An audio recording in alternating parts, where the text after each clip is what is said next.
Praise the lord. ప్రభు యొక్క నామమునకు మహిమ కలుగును గాక.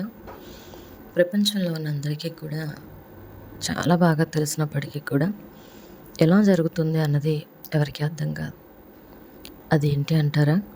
మరణం. ప్రతి మనిషికి తెలుసు ఏదో ఒక రోజున చనిపోతామని. కానీ ఆ మరణం మనకి ఎలా సంభవిస్తుందన్నది ఎప్పటికీ తెలియదు. ఖచ్చితమైన మరణానికి ప్రతి క్రైస్తవుడు కూడా సిద్ధపడాలి. క్రైస్తవుడు ఎందుకు సిద్ధపడాలి అంటారా? వాక్యం చాలా తేటగా చెప్తూ ఉంది. మనిషి యొక్క జీవితం నీటి మీద బుడగ వంటిది అని, ఇంతలో కనబడి అంతలో మాయమయ్యే ఆవిరి వంటిది అని, ఈ జీవితం ముగించాక మనం చేరుకోవాల్సింది ప్రభు దగ్గరికి అని.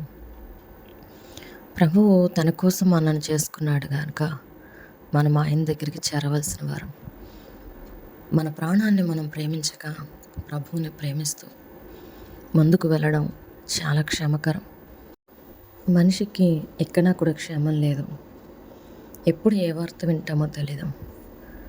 గొప్ప దైవ సేవకులు ఈరోజు మన మధ్యన లేరు. వీరే కాదు, ఎంతోమంది హతసాక్షులుగా మార్చబడిన వారు. ఎందుకు క్రైస్తవ్యం అంటే ఈ లోకంలో ఉన్న మనుషులకి అంత క్రూరమైన ఆలోచనలు నాకు అర్థం కాదు. ప్రభు యొక్క మార్గాన్ని చెప్తున్నామే తప్ప ఎవరిని కూడా నాశనంలోకి కానీ కష్టాలలోనికి కానీ చేయకూడని తప్పు త్రోవల్లోకి కానీ ఎవరూ నెట్టడం లేదు కదా. ఒక్కసారి అందరూ ఆలోచించాలని నేను మాట్లాడుతున్నాను. ఏ గ్రంథాన్ని చదివి హంతకులు మారారు?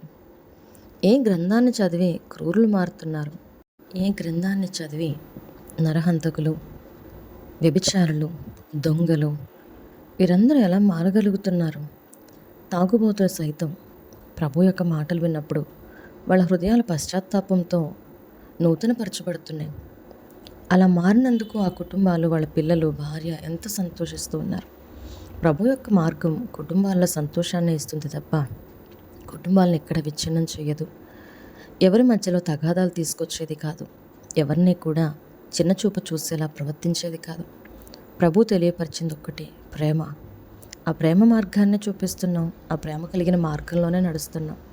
దయచేసి క్రైస్తవులుగా మనం దేవుని యొక్క సన్నిధికి ఎప్పుడు సిద్ధపాటు కలిగి ఉండాలని, ఒకవేళ క్రైస్తవులు కాని వారు వింటే దయచేసి క్రీస్తుని అసహ్యించుకోక క్రీస్తు యొక్క ప్రేమను గ్రహించాలని కోరుకుంటూ ఉన్నాను.